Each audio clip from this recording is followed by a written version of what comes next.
Hey everyone, and welcome back to another video from lockdown. This topic is one that's been coming up more and more frequently and is one of the fundamental building blocks of any business.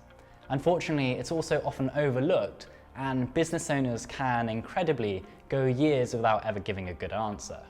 The question is, how do I find my niche? Most creative business owners love to simply create and dive into any and every project that comes their way. This is how most of us get started. A friend of a friend who knows someone who needs a video, and the aspiring enthusiastic business owner jumps at the opportunity.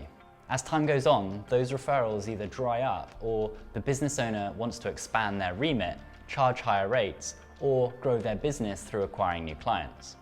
It quickly becomes apparent that referrals are not a consistent or reliable way to grow the business. Now, the business owner realizes that they need to actively find new clients if they want to grow and scale. The usual approach is to put all of their work on the website and promote themselves as, say, a videographer, filmmaker, or video production company. They state that they offer a broad range of services from cinematography to drones, editing, and so on. They position themselves as a jack of all trades, able to take on any and every job, delivering high production values and great customer service.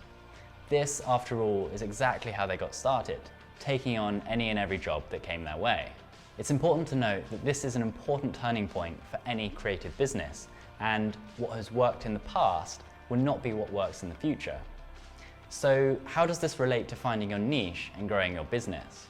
Well, that shotgun approach of accepting any and every job that comes your way is not the strategy that will enable you to grow. In fact, quite the opposite approach is needed. In a world saturated with videographers, filmmakers, and video business owners who position themselves as a jack of all trades, you need to be highly targeted in your approach. This means defining your niche, a specialized market that you'll target, position your brand for, and become known as an expert in. In short, a niche is what people say you do when you're not in the room. And as a business owner, you need to be in control of what people think of your brand.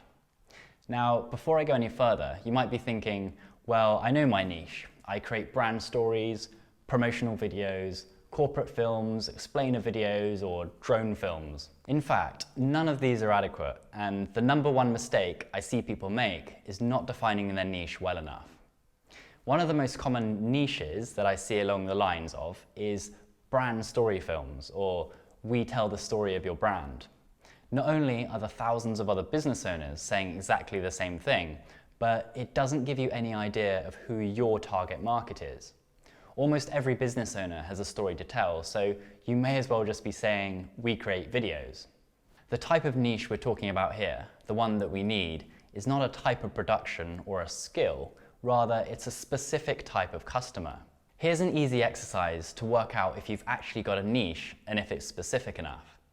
You can tell if you've got a good niche when you go on LinkedIn and you can accurately target a group of decision makers down to just a few hundred.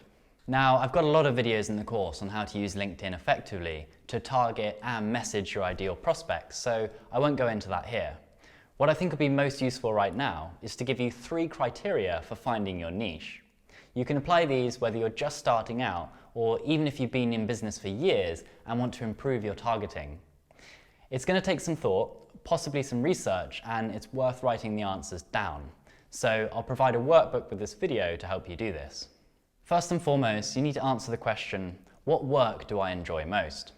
You can base this answer on work that you've done in the past, or if you're just starting out or haven't found work you love, then write down the things that you're most passionate about.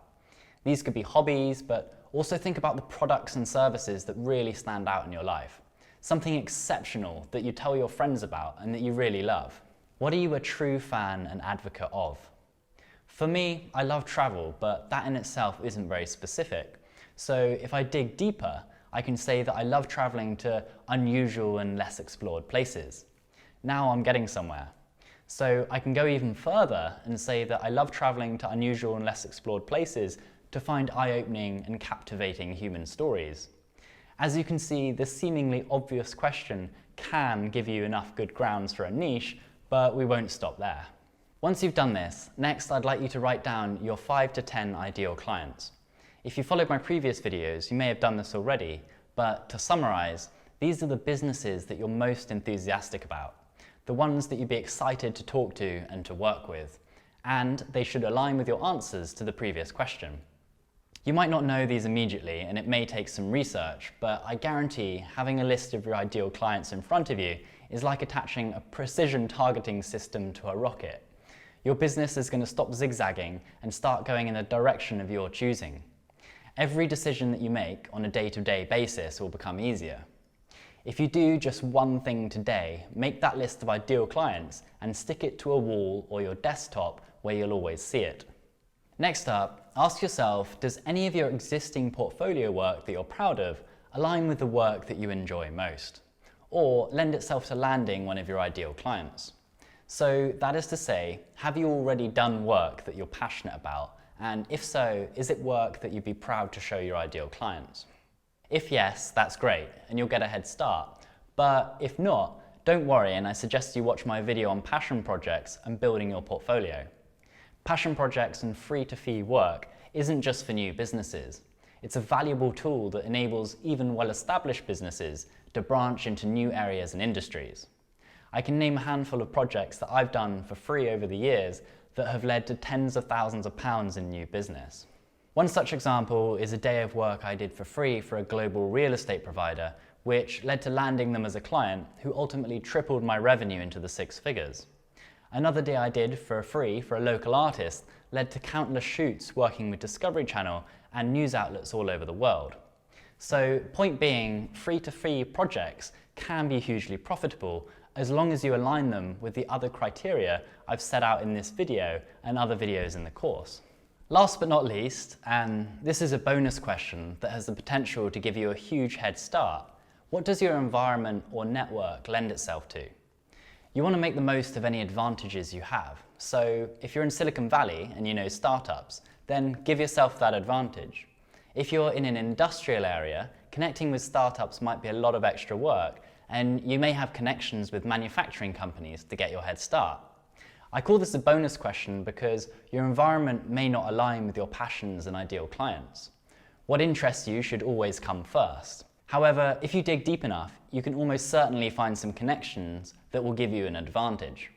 As Tony Robbins says, it's not resources, but ultimately resourcefulness that makes the difference. Consider, for example, the 6 degrees of separation, which is the idea that all people on Earth are 6 or fewer social connections away from each other. When you consider that we're in a hyper-connected world and have access to tools like LinkedIn, which can do half of the work for you, being resourceful is a lot easier than it sounds. So there you have my 4 steps for finding a niche.